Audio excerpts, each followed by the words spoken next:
লোকটা মুরব্বী মানুষ হয়ে এইভাবে এই কাজটা কিভাবে করলো? বাড়ি থেকে বাইরে ওই লোকটা গেটের সামনে, মেয়েটা গেটের সামনে বাড়িছে, বাইরে গাড়িতে উঠলো, কয়েকদিন দেখছি গাড়িতে যাইতে। আর ওই লোকটা কি বুঝে নেই যে এই মেয়েটার লোক আমি কেন সম্পর্ক করি?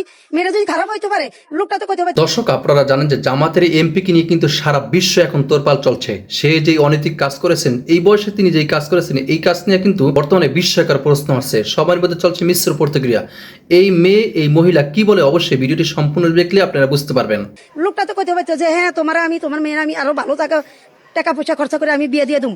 যদি স্কুলে নিয়ে যায় আর ওই মেয়েটা বেটাটা গাড়িটা লই এনে দাঁড়াইছে, প্রায় এই তো গাড়িটা নিয়ে ওই বাড়ি থেকে বাইরে ওই লোকটা গেটের সামনে, মেয়েটা গেটের সামনে বাড়িছে, বাইরে গাড়িতে উঠলো, কয়েকদিন দেখছি গাড়িতে যাইতে।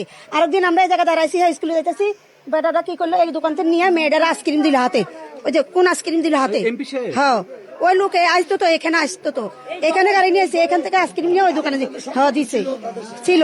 কিন্তু ওই মেয়েটা যে গেছে, মেয়েটার মাকে একবারও বুঝে নেই, একটাবার কি বেটা আচ্ছা মেয়ে বুঝে নেই, মানলাম মেয়ে অবুঝ, কিন্তু ওই লোকটা কি বুঝে নেই যে এই মেয়েটার লোক আমি কেন সম্পর্ক করি?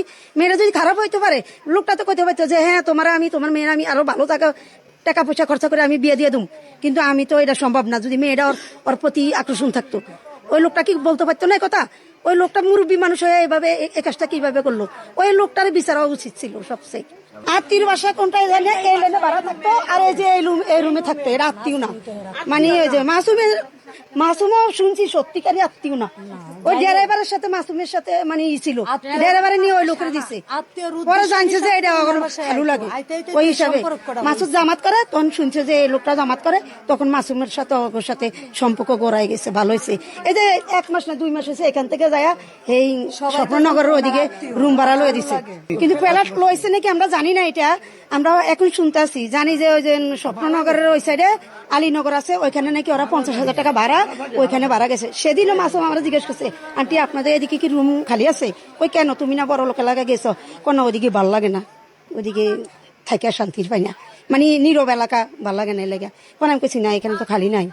কিন্তু এটা বলছে মাসুমি, এখানে বসে ঘটছে নাকি ওইখানে বসে ঘটছে জানি না, কিন্তু হয়তো ওই এখানে হয়তো আলোচনারা বুঝতে পারছে, হয়তো বুঝতে পারে ওইখানে চলে গেছে, ওই লোকটা ওইখানে সরাই নিছে।